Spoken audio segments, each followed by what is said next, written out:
السلام علیکم ورحمۃ اللہ وبرکاتہ۔ بسم اللہ والحمد للہ والصلاۃ والسلام علی رسول اللہ وبعد۔ ناظرین کرام، میں ہوں آپ کا میزبان ظہیر شریف اور آپ دیکھ رہے ہیں پروگرام حلال و حرام۔ محترم ناظرین، ذاتی گھر اللہ تعالیٰ کی ایک عظیم نعمت ہے۔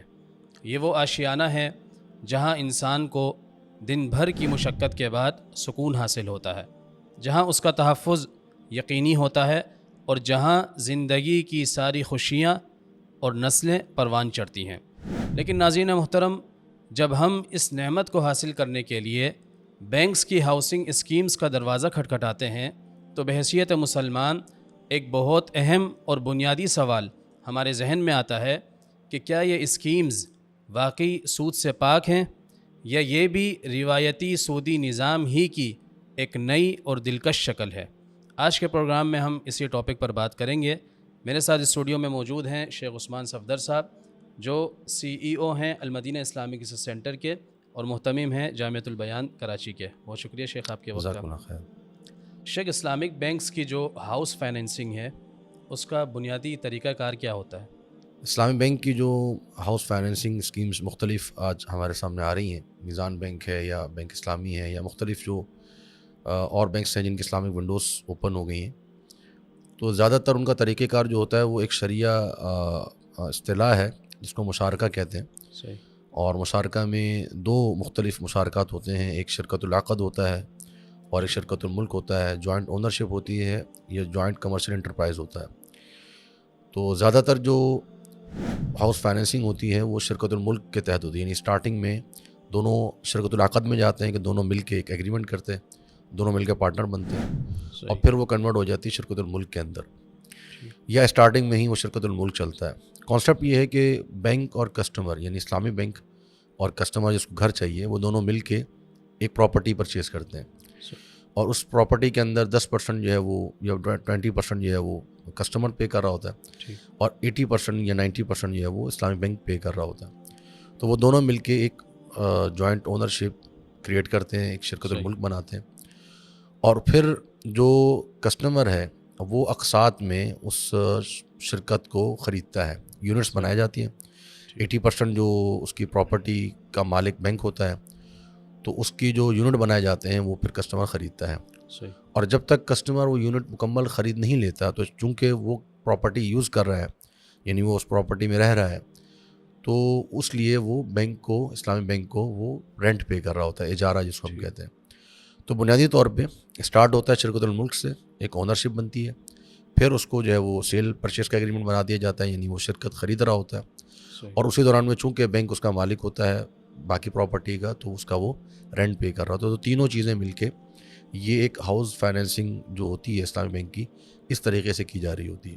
ٹھیک، یعنی وہ اپنے نفع کا عوض دے رہا ہوتا ہے ہاں، رینٹ کی صورت میں۔ جی جی، رینٹ کی صورت میں، کیونکہ وہ کسٹمر یوز کر رہا ہے تو لہٰذا وہ اس کو رینٹ پے کرتا ہے اسلامی بینک۔ تو شیخ، اس کا کیا حکم ہے؟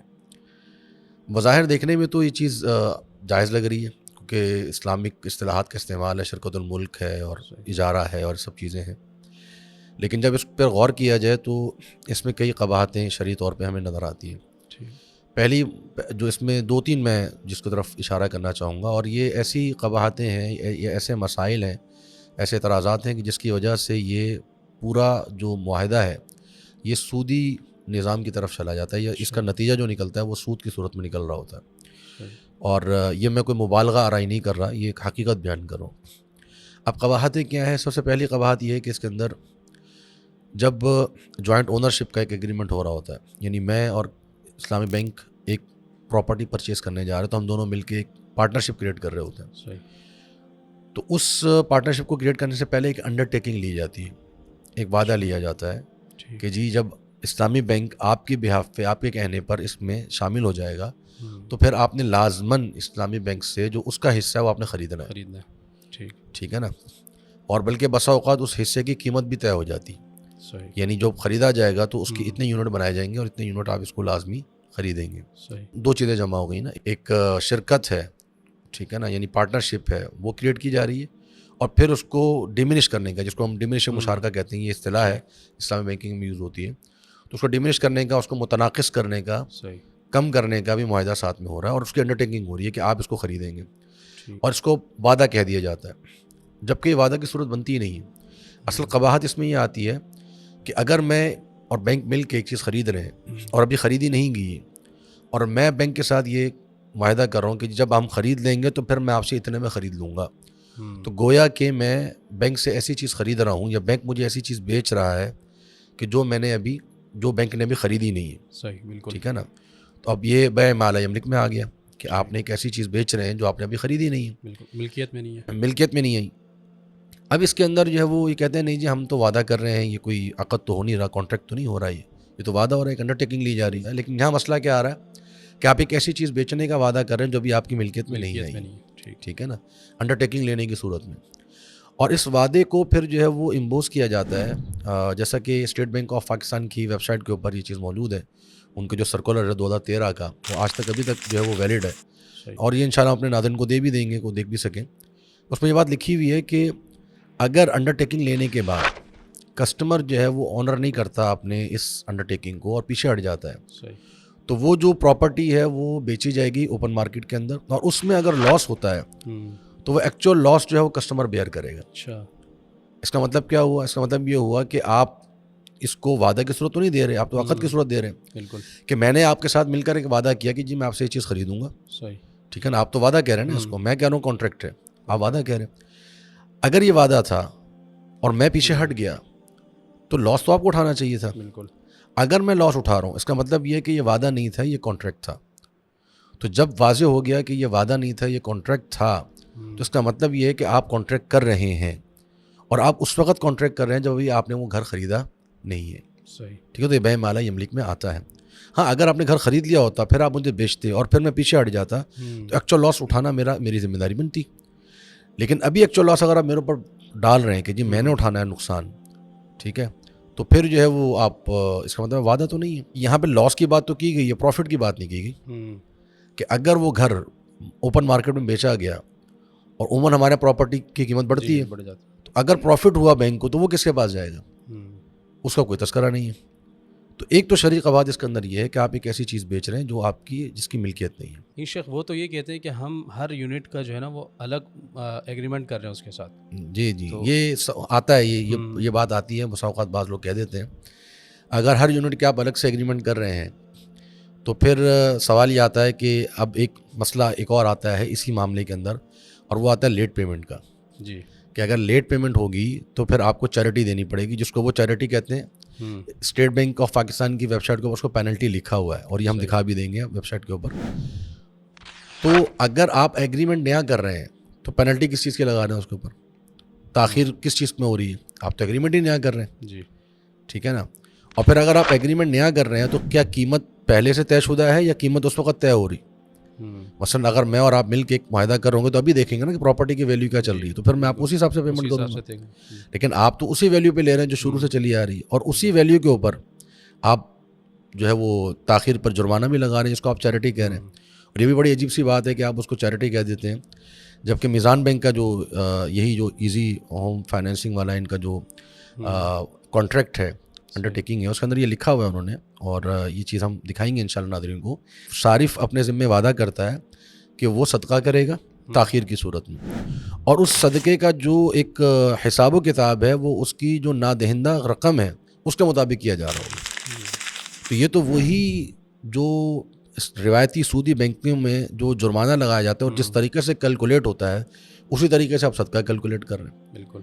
اور یہاں تو عجیب سا معاملہ ہے کہ جی آپ جو ہے وہ ایک شخص جو آپ کو اصل رقم نہیں دے پا رہا، اس سے آپ صدقہ کرا رہے ہیں۔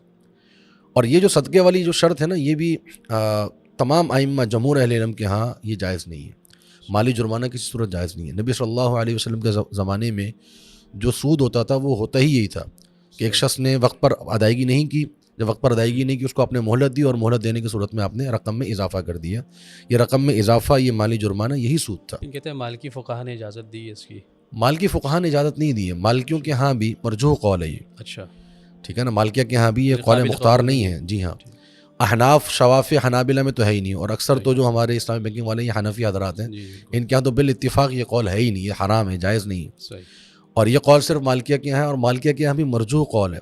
اور مالکیہ کے یہاں بھی مرجوح قول کس معاملے میں ہے یہ بھی لوگ دیکھتے نہیں۔ میں تھوڑا سا فقہی مسئلہ بیان کر دوں کہ یہ بھی عقود معاوضات میں نہیں ہے یہ عقود تبرعات میں ہے کہ اگر میں نے شخص کو کہا کہ جی آپ شادی کر لیں اور خرچہ میں اٹھاؤں گا، صحیح، ہاں، یعنی یک طرفہ معاملہ ہے، دو طرفہ نہیں ہے یہاں پر، پھر وہ مکر جائے اور وہ پھر وہ مکر جائے اور وہ اگلا شادی کر لے تو پھر اس کا وہ ذمہ داری اس کو ڈالی جائے گی. یعنی قانونی طور پر بھی. ہاں لیکن یہ بیع و شراء کے اندر نہیں، جس میں ایگریمنٹ ہو رہا ہے، کانٹریکٹ ہو رہا ہے، اس کے اندر نہیں ہے. اور یہ قول بھی مرجوع ہے. اچھا، تو ایک مرجوع قول جو کہ کسی تبرعات کے مسئلے میں تھا، اس کو اٹھا کے آپ لے آئے اور اس کو آپ نے لگا دیا، تو چیریٹی کہنا یہ بالکل عجیب سی بات ہے. اور اصل یہی ہے کہ انسان کو جیسے اللہ تعالیٰ نے فرمایا فَنَظِرَةٌ إِلَىٰ مَيْسَرَةٍ کہ آپ سہولت کی طرف بڑھیں. اور ایک اور آخری چیز جو میں جس کی طرف اشارہ کرنا چاہتا ہوں کہ اس میں جو قباحت آتی ہے اور جو بڑی ہمارے لیے الارمنگ ہے، وہ یہ ہے کہ اس کے اندر کائبور کا اضافہ کیا جاتا ہے شرح منافع کے طور پہ. اگرچہ وہ اس کو جسٹیفائی کرتے ہیں یہ کہہ کر کہ جی کسی بھی چیز کو شرح منافع مقرر کیا جا سکتا ہے، اس میں کیا حرج والی بات ہے، ٹھیک ہے نا. تو حرج والی بات ٹھیک ہے، آپ صحیح ہے، آپ نے مختلف مثالیں دی ہیں، اس کی ایک الگ معاملہ ہے. لیکن مسئلہ یہ آتا ہے اصل میں کہ آپ جب شرح سود کو شرح منافع مقرر کرتے ہیں تو دو باتیں آتی ہیں. ایک بات تو یہ آتی ہے کہ ہمارے ذہن میں یہ سوال پیدا ہوتا ہے کہ آپ اس کر کیوں رہے ایسا. اچھا میں نے میزان بینک کی ویب سائٹ پہ دیکھا، اس پہ لکھا ہوا تھا کہ جی ہم ایسا اس لیے کرتے ہیں تاکہ ہم جو مارکیٹ کے کمپیٹیٹیولی اپنے کسٹمر کو فیسیلیٹیٹ کر سکیں، یعنی جو مارکیٹ میں جو ریٹس چل رہے ہیں اس کے مطابق اپنے کسٹمر کو دیں. اب میرے ذہن میں یہ سوال آیا کہ جی کسٹمر کے لیے جو مارکیٹ ہے، اگر آپ ایک کسٹمر کو گھر بیچ رہے ہیں تو اس کے لیے مارکیٹ بینکس ہوں گے یا اس کے لیے مارکیٹ جو ریئل اسٹیٹ کی مارکیٹ ہوگی؟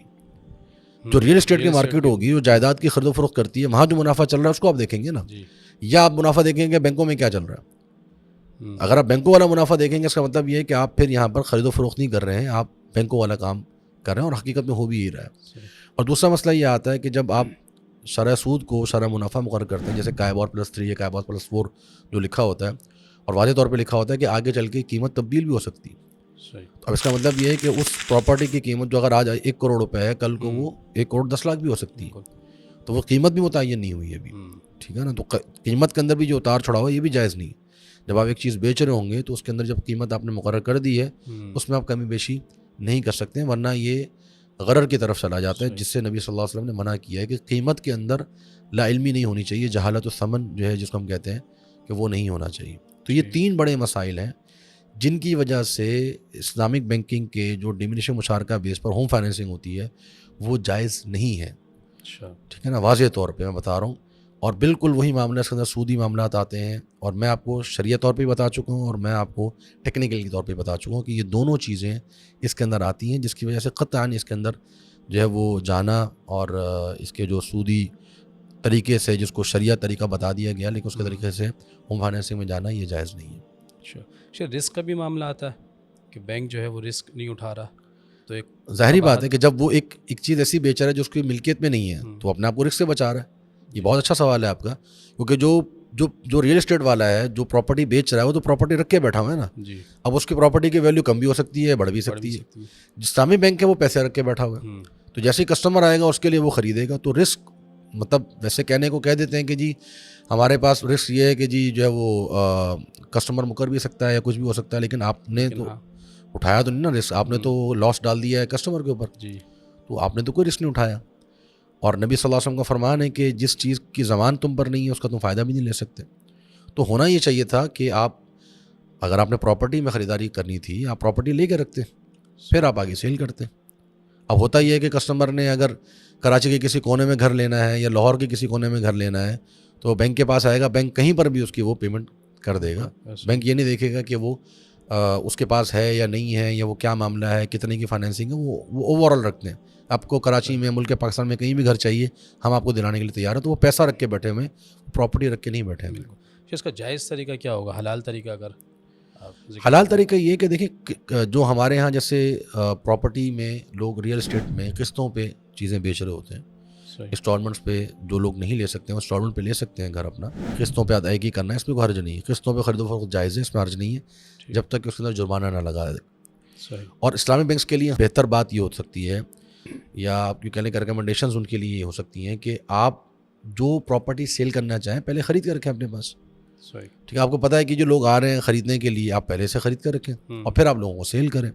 اور لیکن اس کے اندر پھر یہ کائبور لگانا اور اس کے اندر جو یہ جرمانہ لگانا یہ جائز نہیں ہوگا. جی شیخ، جو اس میں حصہ لے چکے ہیں اسلامک بینکس کی جو ہاؤسنگ اسکیمز ہیں جی ان جی کے لیے کیا طریقہ ہے؟ ان کے لیے یہی ہے کہ جیسے ایک شخص کسی بھی سودی معاملے میں اگر گرفتار ہو جاتا ہے، مبتلا ہو جاتا ہے، تو وہ جتنا جلد اسے جان چھڑا سکے، صحیح، یکمشت ادائیگی کر دے، کسی سے تعاون لے کے ادائیگی کر دے، یا اگر اب ابتدا میں ہے تو پیچھے ہٹ جائے. تو جو معاملہ یعنی اس کو جلد از جلد اس معاملے سے نکلنا ہے، کیونکہ یہ معاملہ کسی بھی طرح سے صحیح اور درست نہیں ہے. جی بہت شکریہ شیخ، جزاک اللہ خیرہ. بارک اللہ فیک. ناظرین کرام، شرعی جواز کا تعلق صرف اسلامک کا لیبل لگ جانے سے نہیں ہوتا، بلکہ پورے طریقہ کار، معاہدے کی نوعیت اور اس کے عملی نفاذ سے ہوتا ہے. اسلامک بینکس کے بارے میں جو ہمارا ایک کانسیپٹ بنا ہوا ہے کہ ان کا ہر کام سود سے پاک ہوتا ہے، اس کانسیپٹ کی اصلاح ضروری ہے. یاد رکھیں، اصل گھر وہی ہے جو حلال کمائی اور شرعی اصولوں کے مطابق حاصل ہو. ایسا گھر دنیا میں سکون اور آخرت میں کامیابی کا ذریعہ بنتا ہے. انشاءاللہ اگلے پروگرام میں ایک نئے موضوع کے ساتھ حاضر ہوں گے. تب تک کے لیے اپنے میزبان اور مہمان کو اجازت دیجیے. السلام علیکم ورحمۃ اللہ وبرکاتہ.